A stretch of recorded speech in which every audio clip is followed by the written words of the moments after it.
Bueno, continuamos ahora en esta cápsula, como dijimos, con el objeto de la prueba. Y podemos decir que el objeto de la prueba, si se ha definido la prueba como la obtención del cercioramiento del juzgador acerca de los hechos necesarios para que pueda resolver el conflicto sometido a proceso, resulta lógico considerar que el objeto de la prueba, es decir, lo que se va a probar, son precisamente esos hechos. El objeto de la prueba es el hecho que debe verificarse y sobre el cual vierte el juicio. Por esto también solo los hechos están sujetos a prueba. El derecho lo estará únicamente cuando se transfunde en usos o costumbres. Aún estos últimos pueden quedar ubicados como hechos en sentido general y, con razón, también lo ha afirmado Alcalá Zamora, la prueba de las normas jurídicas se traduce en definitiva en la prueba de un hecho, la de su existencia y realidad, ya que una vez dilucidado este extremo, el juez se encuentra frente al contenido del precepto incierto y que ya ha dejado de serlo, y en la misma situación que respecto al derecho nacional vigente y legislado. Y ahora, también podemos decir que los hechos son, en general, el objeto de la prueba. Sin embargo, por su calidad específica, la prueba que por excepción debe establecerse sobre hechos relativos a la existencia de determinados preceptos jurídicos recibe un tratamiento especial. Por esta razón, se hará referencia primero a la prueba de los hechos en general y posteriormente a la prueba de hechos relativos a la vigencia de normas jurídicas. Ahora, la prueba de los hechos, como ya lo hemos mencionado, una de la manifestación específica del principio dispositivo que rige el proceso es que las partes fijan el objeto de la prueba, los hechos por probar, a través de sus afirmaciones contenidas en los escritos iniciales con los que se fija la litis, la demanda, la contestación de la demanda y, en su caso, la reconvención y contestación de la reconvención. Y de esta manera, por regla, el juzgador tiene el deber de resolver y, por esto, según lo alegado y probado por las partes. El objeto de la prueba se delimita entonces por los hechos afirmados por las partes en sus escritos iniciales, pero en el proceso no todos los hechos afirmados por las partes tienen que ser probados. Entonces, ¿cuáles son los hechos afirmados que se deben probar? En principio, siguiendo Alcalá Zamora, solo requieren prueba los hechos afirmados que sean a la vez discutidos y discutibles.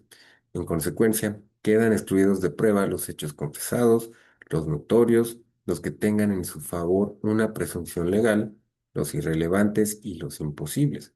De esto se puede tocar en otro tema. Ahora, los hechos confesados, si el objeto de la prueba se refiere a los hechos afirmados que sean a la vez discutidos o discutibles, obviamente los que hayan sido admitidos como ciertos en forma explícita o implícita por las partes no requieren prueba, en rigor, y no se trata de hechos excluidos de prueba, sino de hechos probados anticipadamente por medio de la confesión producida en los escritos iniciales. De los hechos notorios, por esto podemos decir que son invocados por el tribunal, aunque no hayan sido alegados ni probados por las partes. Y esto significa que, esto también lo habíamos mencionado, que no solo se excluyen de prueba los hechos notorios, sino que además no requieren haber sido afirmados por las partes para que el juzgador pueda introducirlos en el proceso. Y aquí hay una excepción al principio de que el juzgador no debe de resolver ultralegata ad et probata a partibus.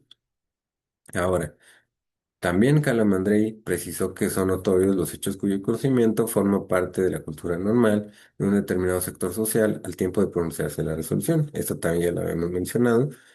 Y la notoriedad es un concepto esencialmente relativo. No existen hechos conocidos por todos los hombres sin limitación de tiempo ni de espacio. Además, la notoriedad de un hecho dentro de un determinado ámbito social no significa conocimiento efectivo del mismo por todos aquellos que integran ese sector, y ni siquiera conocimiento efectivo del mismo por parte de la mayoría de aquellos.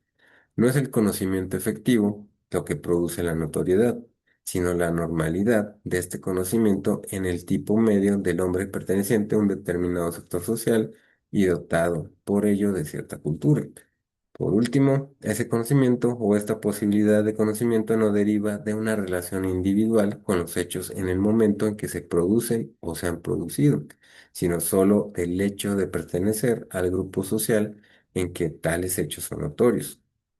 Por eso también, la Suprema Corte de Justicia de la Nación ha sostenido que es notorio, en primer lugar, lo que es público y sabido por todos, con lo cual la notoriedad se torna sumamente difícil, pues resulta casi imposible encontrar hechos que sean sabidos por todos. Pero siguiendo a Calamandrei, ha considerado también notorio el hecho cuyo conocimiento forma parte de la cultura propia de un determinado círculo social en el tiempo en que la decisión ocurre.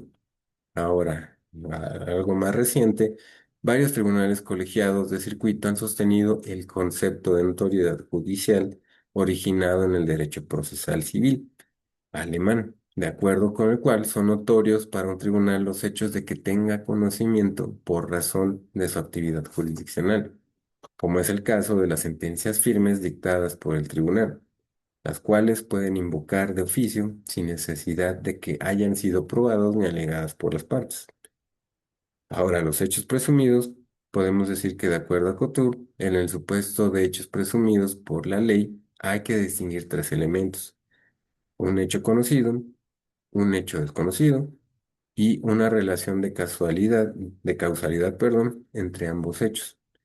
Las presunciones legales solo excluyen cuando son absolutas o relevan cuando son relativas de la carga de la prueba del hecho desconocido, y es necesario, por lo tanto, probar el hecho del cual parte la presunción. Ahora, también tenemos los hechos relevantes y no basta que los hechos sean discutidos y discutibles para que deban ser objeto de prueba. Se requiere además que sean pertinentes, que tengan trascendencia para la resolución del conflicto y deben excluirse de prueba, por lo tanto, los hechos que no correspondan a los supuestos jurídicos previstos en la norma cuya aplicación se pretende a través del proceso, o que no tengan relación con estos supuestos. Ahora también tenemos los hechos imposibles y por esto también se prohíbe la admisión de pruebas sobre hechos imposibles o notoriamente inverosímiles. Al respecto, Alcalá Zamora advierte que se tiene que distinguir entre la imposibilidad lógica o absoluta y la imposibilidad técnica o relativa, susceptible de desaparecer en un momento dado por obra de descubrimientos o invenciones. La exclusión de la prueba, tratándose de hechos que el juzgador considere imposibles o inverosímiles, debe llevarse a cabo con mucha cautela, sin olvidar que muchos de los hechos que el sentido común de determinadas épocas estimó como imposibles o absurdos, el desarrollo del pensamiento humano y de la ciencia ha demostrado que son realizables o posibles. Ahora, la prueba del derecho, podemos decir que al contrario de lo que ocurre con los hechos afirmados y controvertidos, que por regla deben de ser probados, las afirmaciones relativas a la vigencia de preceptos jurídicos no requieren normalmente ser probados, en virtud del principio general del derecho reconocido secularmente iura novit curia, que quiere decir el tribunal conoce el derecho, que también se expresa en el proverbio latino narra mihi factum dabo tibi ius, que significa nárrame los hechos, yo te daré el derecho. El juzgador conoce o al menos tiene el deber de conocer el derecho nacional, general, vigente y legislado. En consecuencia, este principio, a contrario sensu, no comprende el derecho extranjero, el estatuario, el histórico ni el consuetudinario.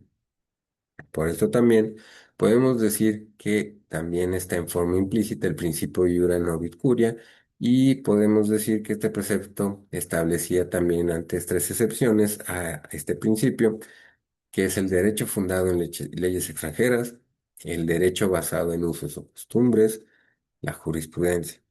Sin embargo, también se ha ido modificando y también por eso se puede suprimir y anteriormente en 1986 se suprimió la referencia a la jurisprudencia y en 1988 para excluir al derecho extranjero. De modo que actualmente el único supuesto en el que las partes tienen la carga de probar La existencia de preceptos jurídicos es cuando invoquen derechos consuetudinarios. No obstante, se puede analizar posteriormente.